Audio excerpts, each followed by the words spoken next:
Assalamualaikum warahmatullahi ta'ala wabarakatuh.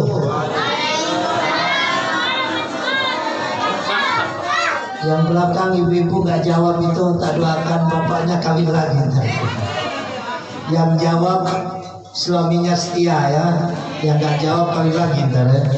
Assalamualaikum warahmatullahi ta'ala wabarakatuh. Inna Allah al-witra yuhibbul witra. Assalamualaikum warahmatullahi wabarakatuh. Alhamdulillah kubaila kulli syai'. Hayya bina nashkurullahi ta'ala syukran jazilan syukran kama amal alladhi qata'aqana bijami'in ni'am wa akbar ni'mah wa hiya ni'matul iman wal islam wa kadhalika ni'matus sihha wa ni'matul quwwa wa ni'matul irada hatta 'arafna أن نجتمع ونحتفل ونجلس في هذا المجلس المبارك ثم الصلاة والسلام على حبيبنا وشافعنا وقرة أعيننا محمد صلى الله عليه وسلم. اللهم صل على محمد. Kurang keras. Allahumma salli ala Muhammad. صل على محمد الذي أرسل الله رسوله بالهدى ودين الحق ليظهره على دين كله ولو كره الكافرون ولو كره المنافقون ولو كره المشركون. وبعد حضرة الكرماء والأعزاء para habaib wabil khusus gara-gara kantor saya Habib Ahmad ya, yang baru kenal tapi masya Allah hati saya mu'alaf, mudah-mudahan menjadi saudara zahiran wa batinan dunia. Kepada para kiai, para alim ulama, para pini sepuh, para perangkat kampung, dan juga kepada santri-santri dan ustaz-ustaz kita yang telah melantunkan sholawat, yang mana inti daripada maulid ini hakikatnya adalah apa? Baca sholawat. Jadi kami ini para mubaligh sama Habib nanti hanya memberikan tausiah yang sifatnya agar timbul ghirah, kecintaan kita kepada Kanjeng Rasulullah sallallahu alaihi wasallam. Alhamdulillah kita berada di Indonesia dan lahir di lingkungan masyarakat ahli sunnah wal jamaah, yang mana Islam di Indonesia ini dibawa oleh para habaib. Di antara utamanya adalah dari Yaman. Tapi sebelum ke Indonesia, banyak di antara mereka ini singgah terlebih dahulu di Gujarat. Mana Gujarat ibu-ibu? Dekat Cilincing Bu ya. Gujarat itu di dataran pantai di daerah India, yang mana masyarakat sekitarnya itu banyak orang-orang Hindu dan Buddha. Tetapi berkat perjuangan para habaib dari Yaman ini, maka India yang mayoritas Hindu Buddha bisa menjadi 10% umat Islam. 10% di India itu bukan sedikit, hampir jumlahnya sama dengan Indonesia. Sebab berapa masyarakat India itu? Jumlahnya berapa Bu? 1 miliar lebih. Kalau 10% sekitar 100 juta. Itu barokahnya para habaib yang mana dari Yaman yang mereka hijrah ke Gujarat. Nah, dari Gujarat inilah akhirnya terus melakukan perjalanan sampailah ke daerah Jawa. Ya, di samping di daerah Aceh juga, ada juga di Tidore, di Bone, ya, di situ ada Habib Albar, ya, itu di daerah Tidore banyaknya. Termasuk yang kita kenal semuanya itu adalah para wali songo.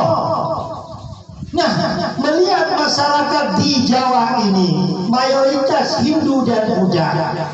Sementara beliau-beliaunya ini sudah biasa berkumpul dengan orang Hindu Buddha, sehingga tahu apa adat kebiasaannya.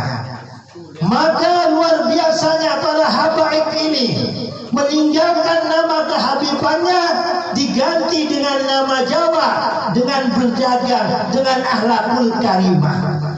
Kata orang Jawa, tidak ojok-ojok terus dakwah, tidak. Tapi dakwahnya adalah bilhal. Caranya bagaimana? Yaitu dagang dengan cara jujur, dengan sopan, dengan bersedekah dan lain sebagainya.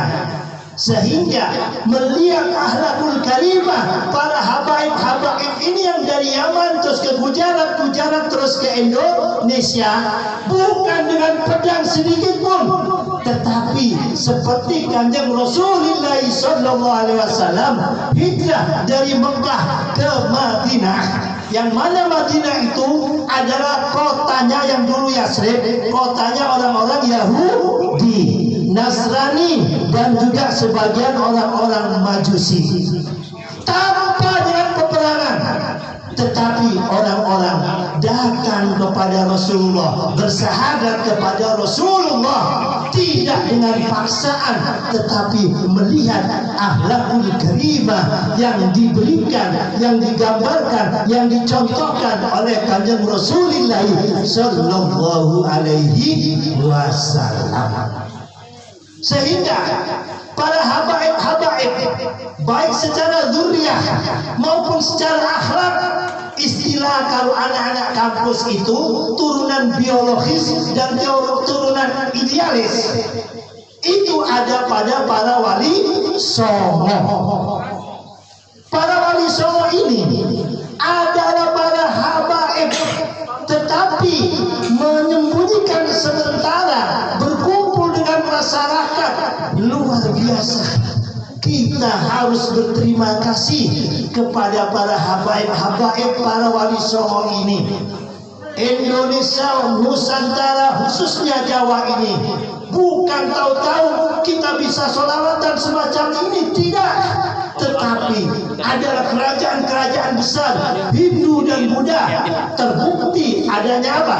Candi Borobudur, Candi Prambanan. Tetapi subhanallah walhamdulillah wala ilaha illallah wallahu akbar, bisa kita 90% di Indonesia ini umat Islam.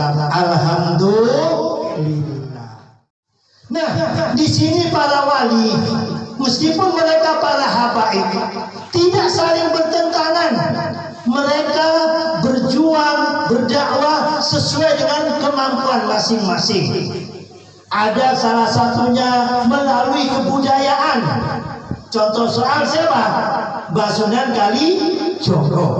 Ya, itu dulu wayang. Masih seperti cepot atau wayangnya orang Jawa Barat. Timbullah pro kontra, ada di situ Basunan Ampel, ya. Itu namanya Basunan Ampel asli, bukan 100% lagi. 1000% adalah Habib, kan gitu, ya. Tetapi agar dakwah ini bisa masuk kepada masyarakat, Arabnya disembunyikan, tapi nilai-nilai Islam, nilai-nilai Quran, nilai-nilai hadis yang ada ditunjukkan di dalam perilakunya. Nah, di Cempok itu, Cempok kalau sekarang itu daerah mana, Bim? Daerah Thailand sana, ya. Nah, itu juga dakwah itu keislaman di sana, di daerah Moro, ya, Cempok sana. Itu adalah para habaib. yang mana nikah dengan para raja di Nusantara. Nusantara ini luas sekali sampai Singapura, Malaysia, Filipina, Thailand. Nah, salah satu bibinya Mbak Sunan Ampel itu dikawin oleh Raja apa? Brawijaya. Sehingga bapak-bapak khususnya kalau yang pernah ke Jawa Timur, Habib ini insya Allah ya keliling ke Jawa Timur karena para habaib masuk di sana jauh lebih banyak dari Jakarta ini kan gitu. Habib-habib yang istilahnya keramat lah kan gitu ya. Itu dari Kalimas ya, Sungai Kalimas. Itu adalah batas boleh dakwahnya Mbak Sunan Ampel. Tetapi di luar Kalimas sana itu adalah wilayah kekuasaannya apa? Kerajaan Brawijaya, yang mana kerajaan itu Hindu dan Buddha. Sehingga para wali Songo ini larinya bukan ke Jombang, tetapi larinya dari Surabaya ya, termasuk di situ ada Basunan Bungkul, ada Basunan Ampel, sampai terus ke Pantura. Ada Basunan Giri, ada Basunan Bona, ada Basunan Gunung Muria, ada Basunan Kudus, ada Basunan Cirebon. Semuanya itu Pantura. Kenapa? Wilayah yang dibolehkan karena wilayah tandus di sini. Nah, Islamnya masyarakat yang ada di Sungai Kalimas ke sana itu perjuangan pasca Wali Songo, yaitu para kiai-kiai, pondok pesantren kayak Tebu Ireng, ya kayak Gontor, kayak Tambak Beras, dia nanya. Nah, kenapa ini Gus ceritakan? Ini penting sekali dengan kondisi saat ini ya. Banyak saat ini terjadi polarisasi. Gara-gara semuanya adalah kepentingan. Kalau kita mendahulukan limaslatil ummah, limaslatil diniyah, limaslatil akhirah, seharusnya semuanya tidak terjadi. Kita orang-orang NU khususnya, orang-orang yang sangat muliakan kepada dzurriyyah Rasul. Kalau ada orang mengatakan bahwa orang-orang Syiah itu yang menghormati dzurriyyah Rasul, jauh sebelumnya orang-orang NU ini menghormati. Para habaib itu bisa masyhur karena ketakdiman ulama-ulama NU terhadap para habaib. Nah, saat ini kok ada seakan-akan dibenturkan. Ini yang harus sama-sama kita cegah. Apalagi yang ngaku dirinya orang Madura. Orang Madura, Gus turunan Madura ya, tapi jodohnya ada di Banten. Orang Madura itu sama Habib-habib dipanggil Nagras. Ya, Nagras tahu nggak yang Nagras? Nagras itu salah satu suku yang ada di daerah Yaman tapi sudah ke daerah Afrika. Yang mana orang-orang Nagras ini adalah orang-orang yang sangat takdir sekali kepada Rasulullah. Darahnya, nyawanya, dirinya, waktunya diberikan untuk Rasulullah. Ya, itu orang-orang Madura. Coba lihat kiai-kiai Madura. Ya, kiai-kiai Madura itu banyak yang matanya kayak Arab, hidungnya juga kayak Arab. Dulu sebelum kemerdekaan, habaib-habaib dari Yaman, dari Hadramaut itu kalau mencari istri banyak minta ke kiai-kiai di Madura. Kalau di Madura di zaman saya kecil kayak Habib gini, mau nikah berapa, mau pilih siapa, itu tafadhol. Iya, waktu masih kecil dulu sebelum pesantren di Gontor, sebelum ke Tebu Ireng itu. Nah, ini saking mahabbahnya. Ini Gus ceritakan saat ini ya. Gara-gara bahayanya media sosial, sesuatu yang kecil dibesar-besarkan. Jangan sampai ini terjadi. Ya, kita kembali kepada uswah kita Rasulullah Sallallahu Alaihi Wasallam. Ya, kita umat Islam di Indonesia inilah adalah mayoritas ahli sunnah wal jamaah. Ahli sunnah wal jamaah ini adalah kelompok-kelompok yang sangat muhibbin kepada junjungan atau anak turunan cicit-cicitnya Rasulullah Sallallahu Alaihi Wasallam.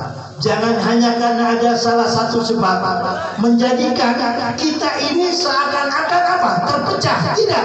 Ini harus terus kita pegang. Islam di Indonesia adalah pemilik daripada negeri dan bangsa ini. Islam di Indonesia ada sebelum kemerdekaan ini, terlebih seperti NU dan Muhammadiyah. Akan tetapi pasca reformasi banyak kelompok-kelompok baru ya, karena demokrasi ini ya, yang masuk baik dari Timur Tengah maupun dari Eropa masuk ke Indonesia, yang mau mengubah misakon golido, perjanjian kuat kita bahwa pemerintah kita tidak hendak mendirikan negara komunis yang ulama-ulama kita dulu. Pancasila itu yang membuat para ulama, para habaib, para masyayikh dan juga beberapa tokoh-tokoh bangsa ini, karena melihat penderitaan beratus-ratus tahun dijajah oleh penjajah karena diadu domba, maka menemukan nilai-nilai wasatiyah atau nilai-nilai kalimatun sawah ya, di dalam Pancasila ini, yang mana semua suku, semua agama bisa menerimanya, padahal ini adalah kalimat-kalimat yang ada di dalam Al-Quran. Yang pertama yaitu nilai ketuhanan. Yang kedua apa? Pancasila. Satu, ketuhanan yang maha. Yang kedua, kemanusiaan, hablum minallah ya. Kalau bisa hablum minallah baik, maka hablum minan nas baik. Apabila manusia hablum minallah dan hablum minan nas ini baik, maka dengan mudah menjadi suatu bentuk ittihad atau persatuan.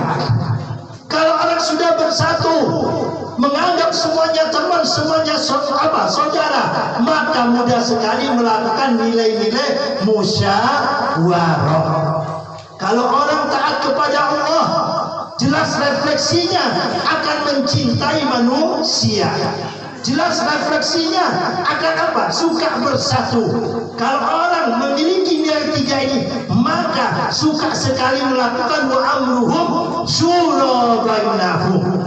Dan apabila nilai-nilai ini ada, maka yang dipikirkan adalah keadilan sosial bagi seluruh umat manusia.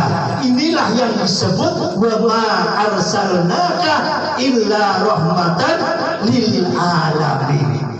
Ini kita tidak memiliki nilai Pancasila semacam ini apabila tidak diajarkan oleh para wali songo yang ahli balaghah, yang ahli tasbih, yang mana mereka keliling dunia, sehingga di samping keilmuan pengalaman ini ada.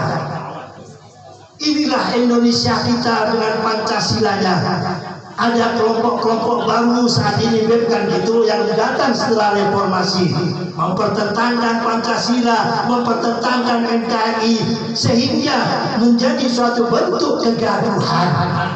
Apakah ustadz-ustadz yang sekarang yang menolak Pancasila ini lebih hebat dengan Hadratus Syekh Kiai Haji Hasyim Asy'ari atau Kiai Haji Ahmad Dahlan yang mendirikan NU dan Muhammadiyah ini?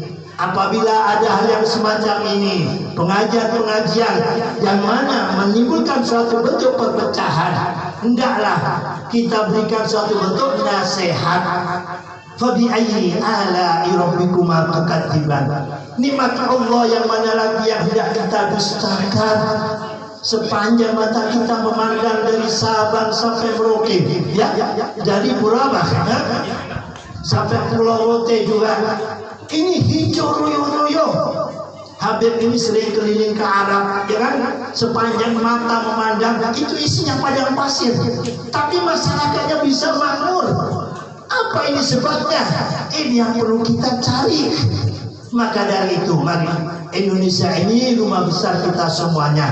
Saat ini banyak sekali dengan apa? Kemajuan teknologi, timbul satu bentuk narasi-narasi adu domba. Mari ya, kita sebagai umat Islam yang mayoritas pada bangsa dan negeri ini, hendaklah bisa menjadi rahmat bagi Indonesia khususnya dan bagi seluruh alam semesta. Bagaimana kita semuanya bisa menjadi payung, sehingga siapapun yang berada di sekitar kita, di sekitar majelis kita, di sekitar masjid kita, di sekitar pesantren kita, menjadi ayem, menjadi tentrem, menjadi berkah. Ini diwujudkan. Gus Arek Surabaya kadang nangis, ya Allah, melihat Mbak Sunan Ampel begitu keramatnya, ya Allah. sudah meninggal dunia, orang-orang sekitarnya masih bisa dihidupi, jual minyak wangi, jual tasbih, jual ote-ote, jual makanan dan lain sebagainya. Ini berkahnya wali Allah Mbak Sunan Ampel, padahal sudah meninggal dunia. Begitu juga di mana? Luar Batam. Nah, kita ini yang masih hidup sama tetangga kanan kiri sudah sering apa, Bu? Sering berantem. Nah, kalau orang-orang NU berantemnya apa, Bu? Berantemnya tukar berkat. Maulid Nabi begini ya, kalau di Jawa Timur itu, apalagi namanya Ustadz, hampir sebulan lebih itu nggak pernah masak. Kenapa? Diundang A, diundang B, diundang C, begitu juga gantian. Subhanallah, ini warisan daripada ulama-ulama kita, habaib-habaib kita dari Hadratul Maut, yang mana bisa mengaplikasikan nilai-nilai tradisi yang ada pada bangsa dan negara kita, ya, diubah esensinya, yang mana asalnya menyembah seperti dicontoh saat Rasulullah SAW di Ka'bah, yang diajarkan oleh Nabi Ibrahim menyembah Allah, tapi menyembah Lata, Uzza dan Manata. Ka'bahnya tidak dihancurkan, tetapi diubah. Labbaik Allahumma labbaik, labbaik la syarika labbaik. Ini yang dilakukan oleh Mbah Wali Songo. Mbah Wali Songo ini adalah para habaib, ya, yasinan, tahlilan itu tidak ada kalau kita cari di luar selain Indonesia. Ini adalah warisan leluhur yang luar biasa dari para habaib, dari para Wali Songo. Membaca berjanji, membaca sholawatan, sehingga adik-adik kita ini cinta Rasulullah melalui sholawatan. Gak cinta lagu-lagu rap, ya kan? Gak cinta gadget yang isinya tiktokan dan gitu. Inilah nilai-nilai yang dikembangkan, yang diajarkan, yang diwariskan kepada kita semuanya, yang hendaklah sama-sama kita pelihara. Ada kelompok baru saat ini, jangan dikit-dikit amalan-amalan kita dibid'ah-bid'ahkan. Tidak dihukum hanya dengan bid'ah dolalah. Masuk lagi kelompok yang baru, tidak cukup bid'ah dolalah, dikafir-kafirkan. Kita ini yang kumpul para habaib, kumpul ulama-ulama NU, nggak pernah mereken kalian Syiah, kalian apa. Ulama-ulama habaib ini kerjaannya kalau nggak sholawatan, yasinan, tahlilan, manakiban, baca kitab, nggak pernah istilahnya menjelekkan, ngurusi orang lain. Tetapi kalau ini berhadapan dengan ustadz yang baru, berhadapan dengan santri-santri yang baru, begitu amalan-amalan yang sholawat bid'ah, sholawat dolalah, terjadilah konflik horizontal. Siapa yang rugi? Kita sendiri, sama-sama umat Islam. Maka dari itu, ini adalah tantangan kita semuanya di era globalisasi, di era kebebasan, di era keterbukaan. Dulu zaman Orde Baru tidak ada, karena selain NU Muhammadiyah itu dipersulit, ya, organisasi-organisasi yang masuk di Indonesia. Tetapi pasca reformasi, semua paham, semua sekte, semua madhab, baik Islam utamanya dan juga non-Islam, masuk tumplek ke Indonesia.